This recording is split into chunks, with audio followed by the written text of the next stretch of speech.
اگلا سوال ہے، ڈاکٹر جو بلڈ ٹیسٹ کے لیے خون نکالتے ہیں کیا اس سے وضو ٹوٹ جائے گا؟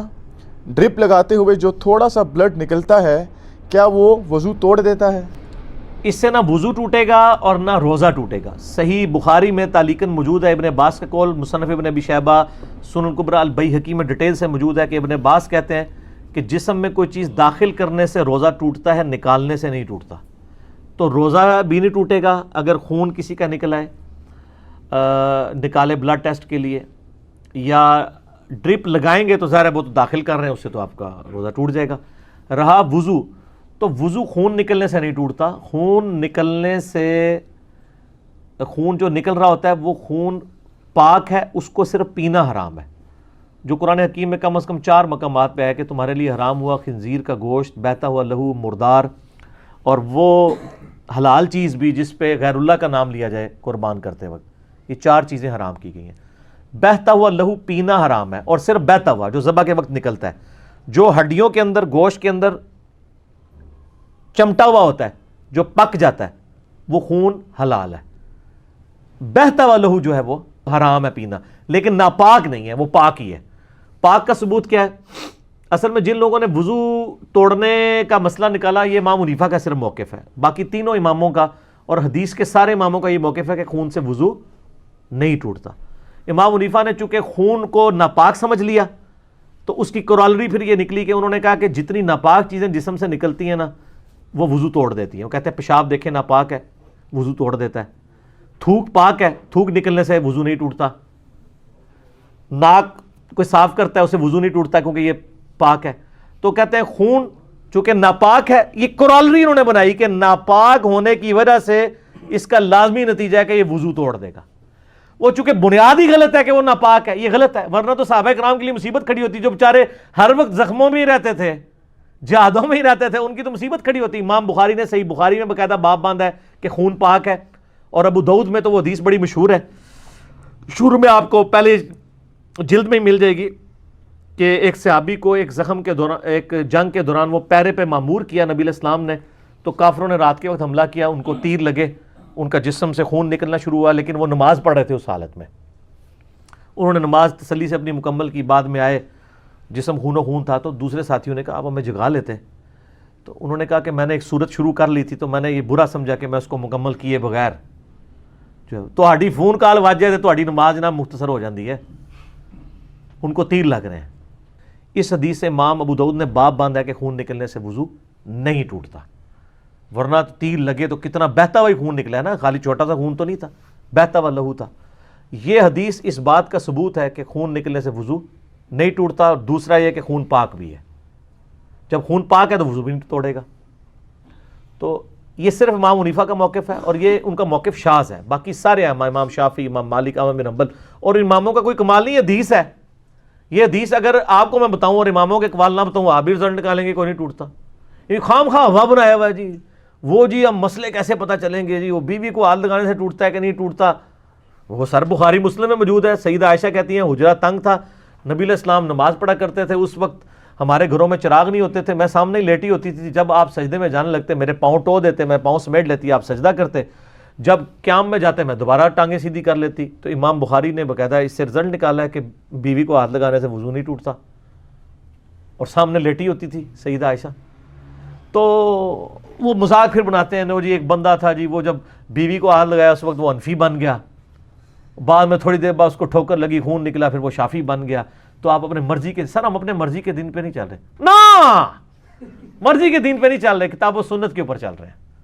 ادھر بھی ہم اپنے امام محمد رسول اللہ کو مانتے ہیں، ادھر بھی اپنے امام محمد رسول اللہ کو مانتے ہیں، اور آپ کے جو امام ہیں جن کو جہاں پہ غلطی لگی ہم ان کو چھوڑ دیتے ہیں۔ کیوں؟ کیونکہ نام ہے بابی، نام ہے بابی، میں ہوں مسلم علمی کتابی، خام خواہ مذاق بنایا ہوا ہے۔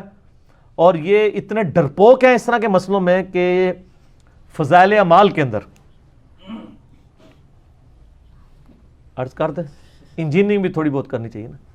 فضائل اعمال میں صحابہ کرام کی جو ایک کمٹمنٹ کے اوپر جو واقعات انہوں نے نقل کیے نا، اس میں یہ بھی واقعہ نقل کیا ہے کہ نماز میں ان کی کیا کنسنٹریشن ہوتی تھی۔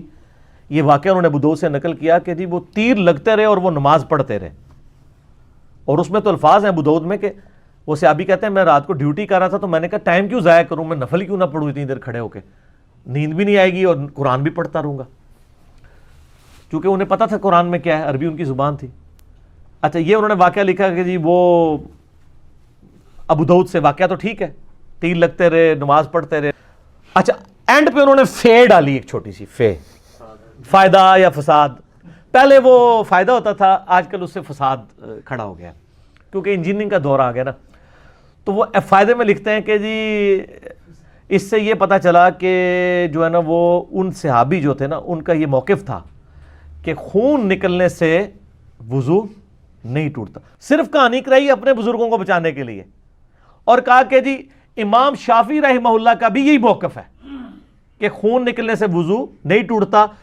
ہو سکتا ہے کہ وہ صحابی بھی اسی مذہب پر ہوں۔ جی اتنے بڑے بڑے بلنڈر ہو جاتے ہیں، ٹھیک ہے۔ صحابی شافعی کہاں سے ہو گیا؟ ویسے ٹھیک ہی کہتے ہیں، پتہ کیوں؟ جنہوں نے لکھا ہے کہ حضرت عیسیٰ علیہ السلام فقہ حنفی پہ عمل کریں گے، ہائے ہائے ہائے ہائے نا، اڑتے ایسی ایسی گلاں نہیں کہ تانوں ہر بندہ پوچھے گا کہ ساڈے بزرگ کتنی کہانیاں پا کے گئے نے۔ قاضی ثناء اللہ پانی پتی کا نام سنا میں نا، اس کے اوپر بڑا حنفیوں کو مان ہے کہ جی یہ وہ صوفی تھے جو عالم باعمل بھی تھے اور صوفی بھی تھے، اور ان سے بھی بڑا جس پہ مان ہے وہ انہی کے بزرگ ہیں آگے پیچھے 1034 ہجری میں مجدد الف ثانی، جنہوں نے اپنے آپ کو خود ہی 1000 سال کا مجدد ڈکلیئر کر دیا تھا، شیخ احمد سنندی۔ انہوں نے اپنے مکتوبات میں لکھا اور پانی پتی نے بھی نقل کیا ہے، اور مکتوبات میں لکھتے ہیں، وہ ہم جے پی جی بھی لگا لیں گے، انہوں نے اپنے مکتوبات میں لکھا ہے کہ ہمارے بزرگوں نے تو کشف کے ذریعے دیکھا ہے کہ حضرت عیسیٰ علیہ السلام بھی جب اتریں گے نا قرب قیامت میں، وہ بھی فقہ حنفی کے اوپر عمل کریں گے۔ وہ توڑا مسلح نے ہوڑی کھوڑ گیا ہے، اثر وہ اب غلطی ہوگی، ان کو بتائیں کہ وہ فقہ حنفیہ بریلویہ پہ عمل کریں گے یا فقہ حنفیہ دیوبندیہ پہ؟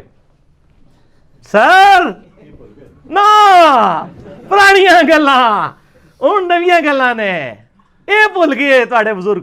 لیکن بزرگوں کو کیا پتا تھا؟ بزرگوں کو علم غیب تو نہیں ہوتا، ان کو کیا پتا تھا کہ یہ پھر دو تے ہن تک بنے نے، ہو سکتا ہے اور اگے دو پھر بڑھ جان، پتہ نہیں آگے کتنے بنے۔ تو لکھا ہے فقہ حنفی کے مطابق عمل کریں گے، اور کشف کے ذریعے ہمارے بزرگوں نے دیکھ لیا۔ پھر یہ کہانی جب کرائی تو پھر شرم آئی کہ یار لوگ کیا کہیں گے کہ یہ آپ کیا کر رہے ہیں؟ تو ان کا نہیں، وہ اصل میں وہ بھی اجتہاد کریں گے، اور ان کا اجتہاد امام حنیفہ سے مل جائے گا۔ لیکن سر امام حنیفہ سے ملنا کافی نہیں ہے، امام حنیفہ کے کس بچے کے ساتھ ملے گا؟ دیوبندی بچے کے پاس یا بریلوی بچے کے ساتھ؟ کیونکہ بریلوی بچہ تو کہتا ہے کہ رد المختار میں لکھا ہے کہ نبی علیہ السلام کے مبارک نام پہ انگوٹھے چومنے ہیں، اور دیوبندی کہتے ہیں کہ یہ بدعت ہے۔ تو اب حضرت عیسیٰ علیہ السلام انگوٹھے چومنے والے حنفی ہوں گے یا بغیر چومنے والے ہوں گے؟ اس پہ میں ایک گھنٹہ بول سکتا ہوں، کہانی ہے، جھوٹ ہے۔ تو کہتے ہیں مل جائے گا اجتہاد، وہ تقلید نہیں کریں گے، سر نہیں کریں گے تو کہنے کی ضرورت نہیں ہے۔ لیکن کاش آپ کے بزرگوں نے یا آپ نے قرآن و حدیث پڑھا ہوتا۔ یہ تو ٹھیک ہے، بخاری مسلم دونوں میں حدیث ہے کہ حضرت عیسیٰ علیہ السلام تم میں قرب قیامت میں اتریں گے، وہ خنزیر کو قتل کر دیں گے، صلیب کو توڑ دیں گے، اسلامک سسٹم کو رائج کریں گے۔ لیکن سر اس کا ایک جو طریق ہے نا صحیح مسلم کے اندر، اس میں آگے بڑے زبردست الفاظ ہیں کہ جب وہ دنیا میں اتریں گے تو تمہارے، وہ راوی حدیث کہتے ہیں کہ وہ تمہارے نبی پہ جو اللہ نے کتاب نازل کی ہے نا، کتاب اللہ یعنی قرآن حکیم، کتاب اللہ اور تمہارے نبی کی سنت کے مطابق عمل کریں گے، سر فقہ حنفی کے مطابق نہیں عمل کریں گے۔ سر یہ جو 2-4 کہانیاں میں نے ان کی ایکسپوز کر دی اور آپ دیکھ رہے ہیں میں ہر ویڈیو میں کر رہا ہوں، یہ سر وہ ایٹم بم ہے جو ایک دفعہ ناگاساکی یا ہیروشیما پہ گرا ہے نا، تو جاپان جو اس وقت سپر پاور تھی نا اور جرمنی، وہ گھٹنے ٹیک گئی تھی امریکہ کے سامنے، اور ہم ہر لیکچر میں یہ ایٹم بم پھینک رہے ہیں کہ آپ کے بزرگوں کا یہ حال ہے کہ انہوں نے کہا کہ عیسیٰ علیہ السلام بھی فقہ حنفی پہ عمل کریں گے۔ تو جو حضرت عیسیٰ علیہ السلام کے لیے کر سکتے ہیں، اتنا بڑا رسک لے سکتے ہیں، ایک صحابی شافعی ہو گئے تو کیا ہوگا یار؟ وہ تو چھوٹا جرم ہے نا، وہ تو نبی تو نہیں نا، صحابی ہے نا، ٹھیک ہے۔ اور اس کی تعویل کریں گے، وہ کہیں گے جی وہ اسی مذہب پر ہوں گے، اس کا مطلب یہ ہے کہ وہ مذہب سیم ہے، مراد یہ نہیں کہ ان کے مقلد ہوں گے۔ آپ جتنی مرضی کہانیاں کریں، آپ کے الفاظ کا چناؤ ٹھیک نہیں ہے۔ لیکن حدیثیں ان کو کیسے پتہ ہو؟ یہ بیچارے 7 سال فقہ حنفی پڑھتے رہتے ہیں، اینڈ پہ ایک دورہ حدیث کر دیتے ہیں۔ دورہ ایک دور تھا چائے کا، گزر گیا، یاد بھی نہیں کتنے سموسے کھائے تھے، کتنے کپ پیے تھے، گزر گیا۔ اب جو 7 سال چیز پڑھی وہ یاد رہے گی، یا جو آخر میں چند مہینے دورہ کیا وہ یاد کیا جائے گا؟ 7 سال مت مار چھڑ دینے، اینڈ تے حدیثاں پڑھ کے بھی نا کوئی نہیں، کوئی فرق نہیں پڑنا۔ جب آپ کو ایک کو پکا کر دیں گے ایک مسلک میں، پھر آپ حدیثیں اس لیے پڑھیں گے کہ ان حدیثوں کے جواب دیں بجائے ان حدیثوں پہ عمل کرنے کے۔ ختم مشکات، ختم فلاں، ٹھیک ہے جی. تو یہ پھر وہ کدواتے رہتے ہیں. تو خون نکلنے سے سر وضو نہیں ٹوٹتا، بے فکر رہیں. ایک کہانیاں چھڑ دو، لوگوں کو علم دین سکھاؤ.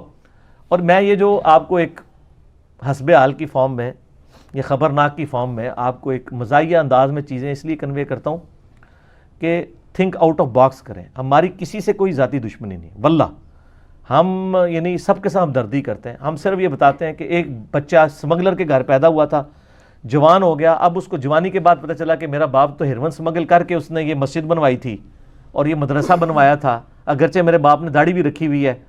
تو اب وہ کہے کہ نہیں میرا باپ غلط ہو گیا تو لہٰذا سمگلنگ ہی جائز ہو جائے گی. ایسے نہیں ہوگا، اس کو ماننا پڑے گا سمگلنگ غلط ہے، میرے باپ نے غلط کیا. ان کو بھی ہم کہتے ہیں آپ کے بزرگوں نے جو اتنا بڑا کھلواڑ دین کے ساتھ کیا ہے، آپ کو ماننا پڑے گا، کیونکہ آپ نے اللہ نبی کا کلمہ پڑھا ہے نا، بزرگوں کا نہیں پڑھا. اور میں یہ زانے شروع ہونے والی ایک جملہ بولوں کہ لوگوں کو تو اپنی بری اولاد کے کرتوت بھگتنے پڑتے ہیں، لیکن یہ فرقوں کے علماء اور بزرگ ایسے ہیں کہ ان کو اپنے بزرگوں کے برے کرتوت بھگتنے پڑ رہے ہیں کہ یہ دفاع کر رہے ہیں کہ نہیں یہ ہمارے بزرگوں کا یہ مقصد نہیں تھا. یہاں تو ہوتا ہے نا کہ بچے کو غلطی کر کے آتے ہیں، ماں باپ کہتے ہیں نہیں میرا پتر انجدہ نہیں ہے، تانوں غلط فہمی ہوئی ہے. یہ او پتر دے جڑے پیواں دے اور اپنے بزرگاں دے کرتوتاں دا حال تک دفاع کر رہے ہیں. نہ کرو سر، اور صبح و شام ایک دفعہ کہا کریں کیا نام ہے وابی، نام ہے بابی، میں ہوں مسلم علمی کتابی.